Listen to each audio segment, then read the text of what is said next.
Comme ça, hein? Toujours naturel. Tu récupères 2-3 feuilles, tu mets dans une casserole, belle tisane aromatisée pour les enfants. Hein? S'ils ont un petit rhume, tu récupères toutes feuilles de citronnelle pour le mettre encore plus actif encore. Tu mets un petit feuille de jerry tout dedans, un petit feuille de basilic, tu fais tisane pour l'enfant, pas de rhume après. Quoi, hein? Et c'est pas du placebo. Hein? Citronnelle, c'est de la pharmacopée française aussi. Ça, hein? Tu fais de l'hypertension, la patate douce qui est plantée quand tu vas manger. Tu peux récupérer les feuilles de la patate douce, les mettre à bouillir et faire des salades avec, le manger pour l'hypertension, sans médicament. Et tu manges la patate encore. Tu manges toujours, tu te soignes après. C'est comme ça. Le jerry tout, c'est ça. On appelle jerry tout parce que ça guérit tout. C'est comme si c'est un comprimé d'olipoine. Voilà l'exemple. Hein. La plante, ils ont appelé d'olipoine. On appelle ça jerry tout parce que ça guérit tout. C'est comme la toumou. Qui veut dire, quand je dis tout, on peut avoir mal à la tête, faire la tisane avec la même feuille aussi. Mal au ventre, utilisé pour le mal de ventre, utilisé pour les taglipas. On l'utilise pour tout.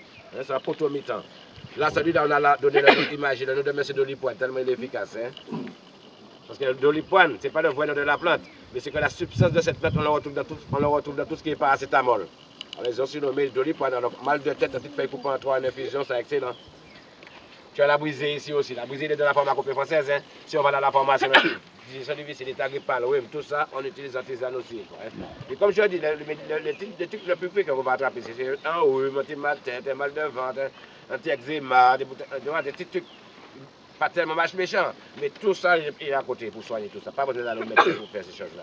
Et c'est encore plus compliqué quand les morceaux de serpent, tout, moi je le connais, tous les médicaments pour ça. Alors la brisée, il est de la pharmacopée française. Ça c'est excellent pour les vertiges, des difficiles, pour la circulation. Hein? Thé de Chine aussi, très bien d'autant. Hein? On peut appeler soit brisée, soit thé de Chine. Hein? C'est très bon pour ça, pour les digestions aussi, tisane, avec la brisée. La brisée plus basilic du moins. Et le campèche comme vous voyez ici, ça c'est le bois que j'ai fait le charbon de bois avec. C'est excellent, hein? Parce qu'on va faire une teinture avec ce qu'on appelle le tanin. On peut le couper en morceaux, le mettre à tremper dans de l'eau devient très violet. Après ça, on le fait bouillir et on a le tanin. Le tanin, c'est peut-être les meubles, les linges. Quoi, hein? Et les feuilles du campéché, par exemple, lorsqu'on a l'eczéma sous la peau, on peut récupérer les feuilles vertes, le faire bouillir et se laver avec l'eau. Ça c'est beaucoup plus radical que la diposone ou la diposalique que vous allez utiliser. Quoi, hein? Le campèche, origine du Mexique, comme la baie des campèches. La clôture que vous voyez là, il est faite avec le campèche aussi. Comme la cassia, ça ne pourrit pas. Même s'il y a des dans l'eau, ça ne va jamais pourrir. Vous voyez le basilic comme il est en masse aussi. C'est joli, hein? Alors, pour la tisane le matin, tu as toujours tout ce qu'il faut pour aromatiser ton plat. Dans le jardin médicinal, il est là. Et tu ne manques de rien, quoi. Hein? Par exemple, tu as l'aloe vera ici. Vous pouvez venir avec moi, on va descendre par là. L'aloe vera, par exemple, un excellent médicament. Pour moi, c'est l'une des plantes pour l'instant qui est le plus utilisée dans les soins cosmétiques. Hein? L'aloe vera. Il apparaît partout, dans les crèmes de rasage, dans les shampoings, dans les crèmes solaires. On a trouvé l'aloe vera, il est partout. Et c'est excellent pour les coups de soleil, attention. Hein? Des fois, on a un coup de soleil, on passe la biafine. Et on va dans le soleil après. On est encore plus brûlé. Hein? Mais on passe l'aloe vera dessus, on va dans le soleil. La peau est dilatée, c'est radical. Hein? Moi, il n'y a pas mieux. Et par exemple, tu as vu avec les grosses fêtes, on aime bien fêter lorsqu'on vient en vacances. Des fois, il y a le rhum à flot, toutes les épices, des boudins, des blagues de poisson. Et à un certain moment, hop, hémorroïde. Ah, on est mal avec l'hémorroïde. Est-ce qu'on tousse, c'est pas bon, hein? Bon, alors hémorroïde, et attention, c'est pas bon pour les dames et les messieurs aussi, hein? Alors, lorsque tu as l'aloe vera, tu as le réel médicament pour l'hémorroïde, hein?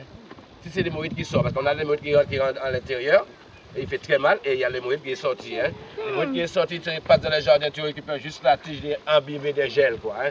Et là, tu vas te passer cette gel-là qui est radicale pour l'hémorroïde, hein? Et quand l'hémorroïde est à l'intérieur, tu es un petit peu plus coincé avec ça. Maintenant, il faut connaître une autre solution.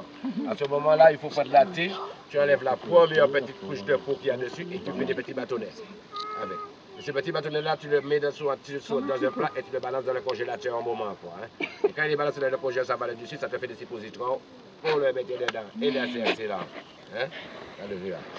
Voici. Alors, il est multifonction qu'on a à côté. C'est un potomitan, le pâté. Les gens devaient faire des champs. C'est vraiment bon, là,